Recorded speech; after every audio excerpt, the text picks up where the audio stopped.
Harold and the Purple Crayon. One evening, after thinking it over for some time, Harold decided to go for a walk in the moonlight. There wasn't any moon, and Harold needed a moon for a walk in the moonlight, and he needed something to walk on. He made a long straight path so he wouldn't get lost, and he set off on his walk, taking his big purple crayon with him. But he didn't seem to be getting anywhere on the long straight path, so he left the path for a short cut across the field, and the moon went with him. The short cut led right to where Harold thought a forest ought to be. He didn't want to get lost in the woods, so he made a very small forest with just one tree in it. It turned out to be an apple tree. The apples would be very tasty, Harold thought, when they got red. So he put a frightening dragon under the tree to guard the apples. It was a terribly frightening dragon. It even frightened Harold. He backed away. His hand holding the purple crayon shook. Suddenly he realized what was happening. But by then Harold was over his head in an ocean. He came up thinking fast, and in no time he was climbing aboard a trim little boat. He quickly set sail, and the moon sailed along with him. After he had sailed long enough, Harold made land without much trouble. He stepped ashore on the beach, wondering where he was. The sandy beach reminded Harold of picnics, and the thought of picnics made him hungry, so he laid out a nice simple picnic lunch. There was nothing but pie, but there were all 9 kinds of pie that Harold liked best. When Harold finished his picnic, there was quite a lot left. He hated to see so much delicious pie go to waste. So Harold left a very hungry moose and a deserving porcupine to finish it up. And off he went, looking for a hill to climb, to see where he was.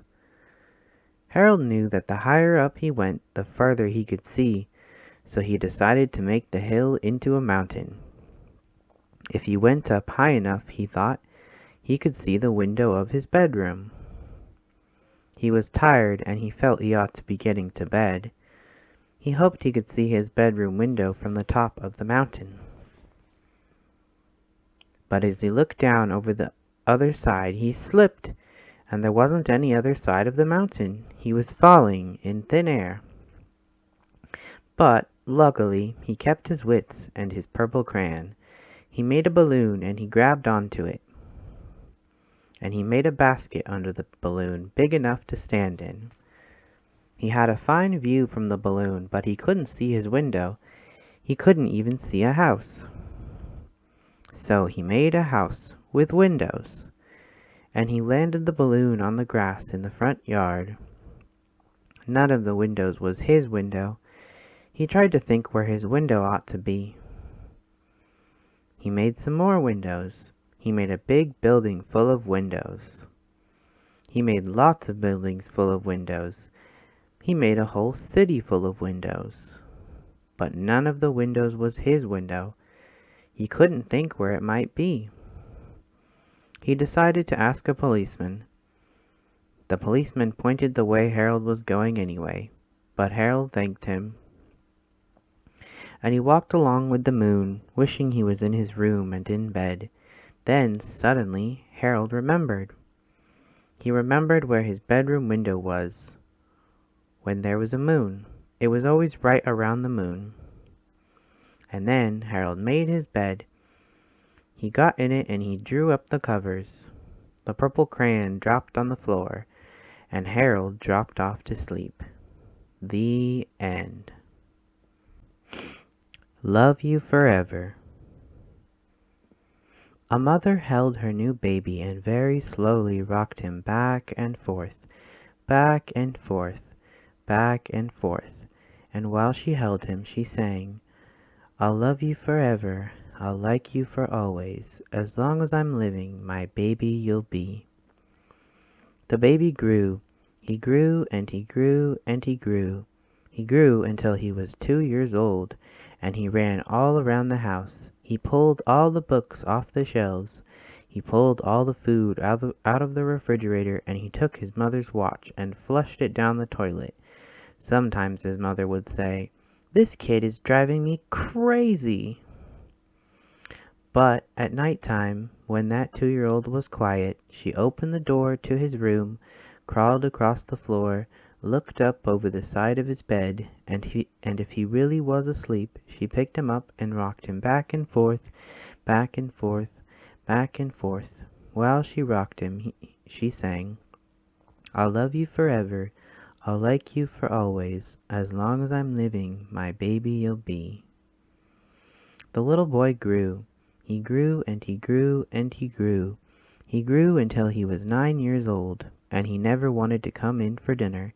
He never wanted to take a bath, and when Grandma visited he always said bad words. Sometimes his mother wanted to sell him to the zoo. But at night time, when he was asleep, the mother quietly opened the door to his room, crawled across the floor, and looked up over the side of the bed. If he was really asleep, she picked up that 9-year-old boy and rocked him back and forth, back and forth, back and forth. And while she rocked him, she sang, "I'll love you forever, I'll like you for always, as long as I'm living, my baby you'll be." The boy grew. He grew and he grew and he grew. He grew until he was a teenager. He had strange friends, and he wore strange clothes, and he listened to strange music. Sometimes the mother felt like she was in a zoo. But at night time, when that teenager was asleep, the mother opened the door to his room, crawled across the floor, and looked up over the side of the bed. If he was really asleep, she picked up that great big boy and rocked him back and forth, back and forth, back and forth. While she rocked him, she sang, "I'll love you forever, I'll like you for always. As long as you're living, my baby you'll be."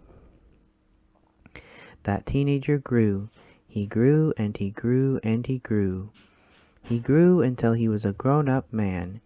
He left home and he got a house across town.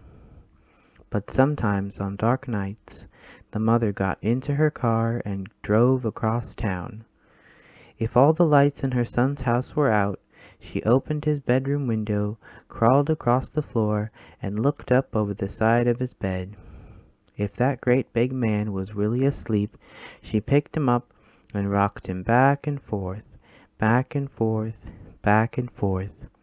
And while she rocked him, she sang, "I'll love you forever, I'll like you for always, as long as I'm living, my baby you'll be."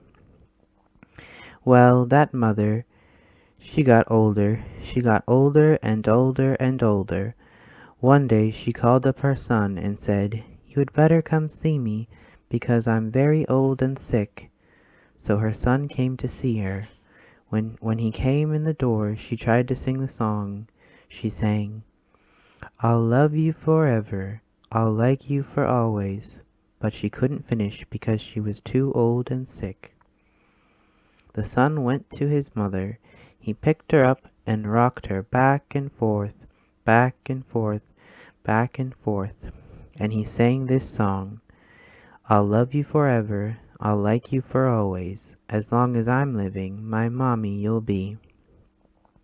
When the son came home that night, he stood for a long time at the top of the stairs.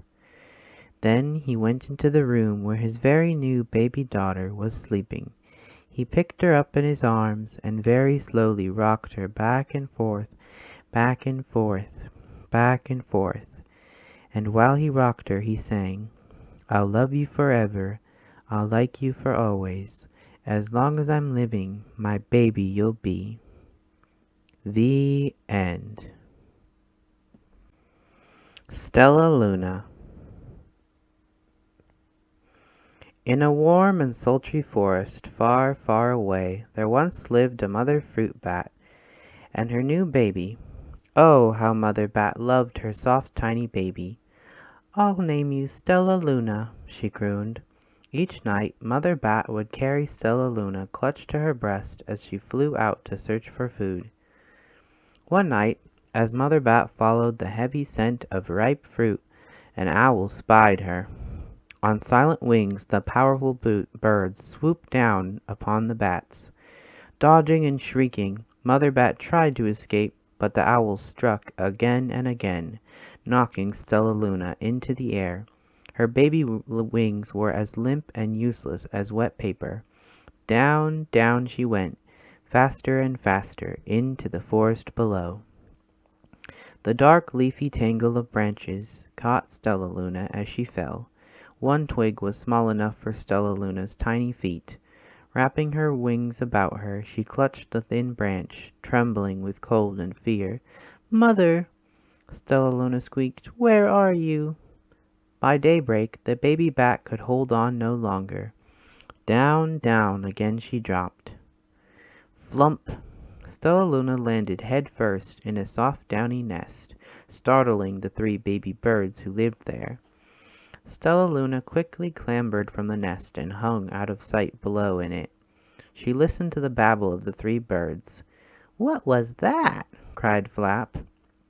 "I don't know, but it's hanging by its feet," chirped Flitter.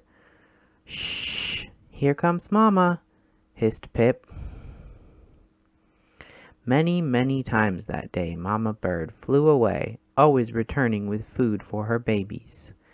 Stellaluna was terribly hungry, but not for the crawly things Mama Bird brought. Finally, though, the little bat could bear it no longer. She climbed into the nest, closed her eyes, and opened her mouth. Plop! In dropped a big green grasshopper. Stellaluna learned to be like the birds. She stayed awake all day and slept at night. She ate bugs even though they tasted awful. Her bat ways were quickly disappearing, except for one thing. Stellaluna still liked to sleep hanging by her feet. Once, when Mama was away, the curious baby birds decided to try it too. When Mama Bird came home, she saw 8 tiny feet gripping the edge of the nest. "Eek!" she cried. "Get back up here this instant. You're going to fall and break your necks." The birds clambered back into the nest, but Mama Bird stopped Stellaluna. "You are teaching my children to do bad things. I will not let you back into this nest unless you promise to obey all the rules of this house." Stellaluna promised. She ate bugs without making faces. She slept in the nest at night, and she didn't hang by her feet. Stellaluna behaved as a good bird should. All the babies grew quickly. Soon the nest became crowded. Mama Bird told them it was time to learn to fly. One by one, Pip, Flitter, Flap, and Stellaluna jumped from the nest. Their wings worked. "I'm just like them," thought Stellaluna. "I can fly too." Pip, Flitter, and Flap landed gracefully on a branch. Stellaluna tried to do the same. How embarrassing! "I will fly all day," Stellaluna told herself. "Then no one will see how clumsy I am." The next day, Pip, Flitter, Flap, and Stellaluna went flying far from home. They flew for hours, exercising their new wings. "The sun is setting," warned Flitter. "We had better go home or we will get lost in the dark," said Flap. But Stellaluna had flown far ahead and was nowhere to be seen. The 3 anxious birds went home without her. All alone, Stellaluna flew and flew until her wings ached and she dropped into a tree.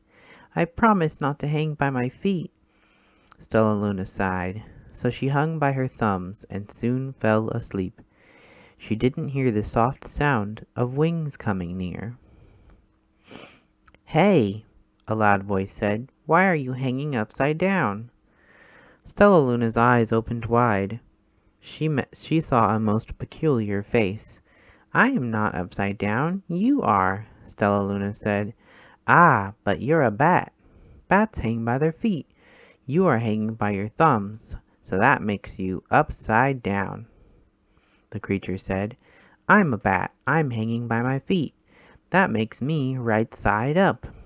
Stellaluna was confused. "Mama Bird told me I was upside down. She said I was wrong." "Wrong for a bird, maybe, but not for a bat." More bats gathered around to see the strange young bat who behaved like a bird. Stellaluna told them her story. "You ate bugs?" stuttered one. "You slept at night?" gasped another. "How very strange," they all murmured. "Wait, wait! Let me look at this child." A bat pushed through the crowd. "An owl attacked you?" she asked. Sniffing Stellaluna's fur, she whispered, "You are Stellaluna. You are my baby." "You escaped the owl?" cried Stellaluna. "You survived?" "Yes," said Mother Bat as she wrapped her wings around Stellaluna. "Come with me and I'll show you where to find the most delicious fruit. You'll never have to eat another bug as long as you live." "But it's night time," Stellaluna squeaked. "We can't fly in the dark or we will crash into trees." "We're bats," said Mother Bat. "We can see in darkness. Come with us." Stellaluna was afraid, but she let go of the tree and dropped into the deep blue sky. Stellaluna could see. She felt as though rays of light shone from her eyes. She was able to see everything in her path.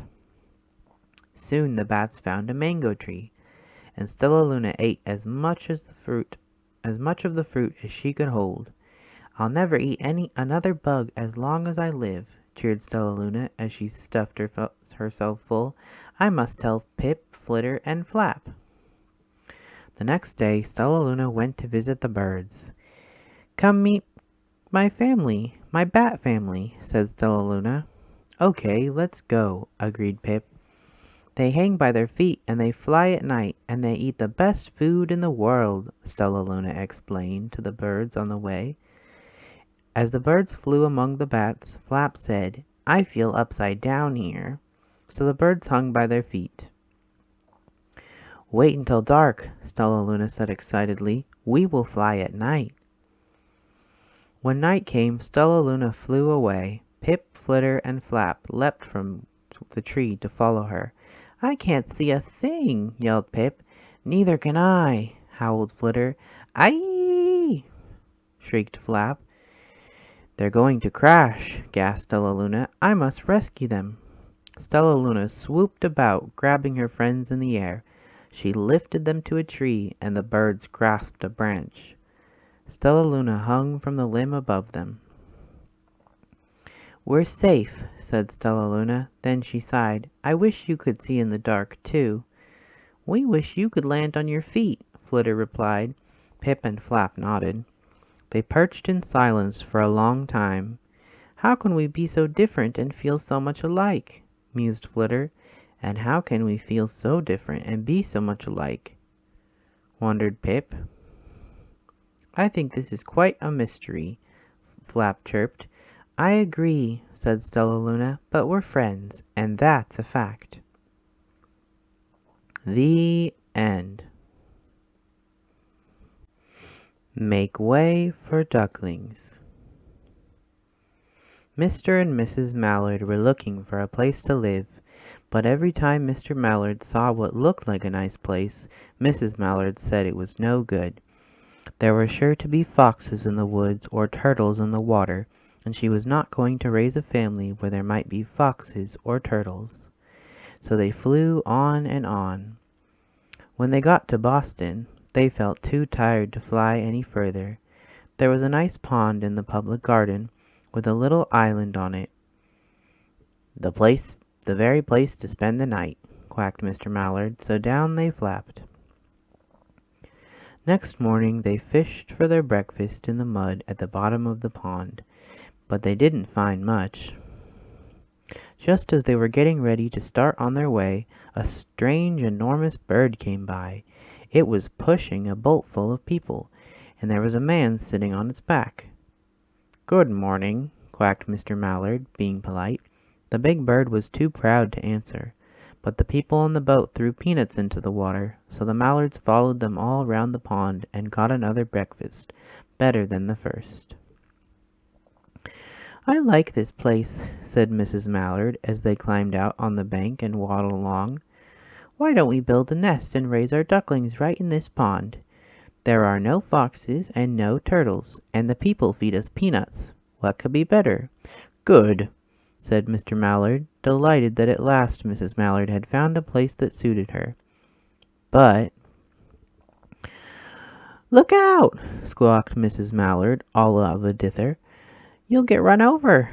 And when she got her breath, she added, "This is no place for babies. With all those horrid things rushing about, we'll have to look somewhere else." So they flew over Beacon Hill and round the State House, but there was no place there. They looked in Louisburg Square, but there was no water to swim in. Then they flew over the Charles River. "This is better," quacked Mr. Mallard. "That island looks like a nice quiet place, and it's only a little way from the public garden." "Yes," said Mrs. Mallard, remembering the peanuts, "that looks like just the right place to hatch ducklings." So they chose a cozy spot among the bushes near the water, and settled down to build their nest. And only just in time, for now they were beginning to molt.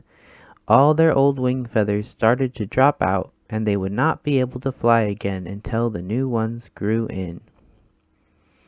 But of course they could swim, and one day they swam over to the park on the river bank, and there they met a policeman called Michael. Michael fed them peanuts, and after that the mallards called on Michael every day. After Mrs. Mallard had laid 8 eggs in the nest, she couldn't go to visit Michael any more, because she had to sit on the eggs to keep them warm. She moved off the nest only to get a drink of water, or to have her lunch, or to count the eggs and make sure they were all there. One day the ducklings hatched out. First came Jack, then Cack, and then Lack, then Mack, and Knack, and Quack, and Pack, and Whack. Mr. and Mrs. Mallard were bursting with pride. It was a great responsibility taking care of so many ducklings, and it kept them very busy. One day Mr. Mallard decided he'd like to take a trip to see what the rest of the river was like further on. So off he set. "I'll meet you in a week, in the public garden," he quacked over his shoulder. "Take good care of the ducklings."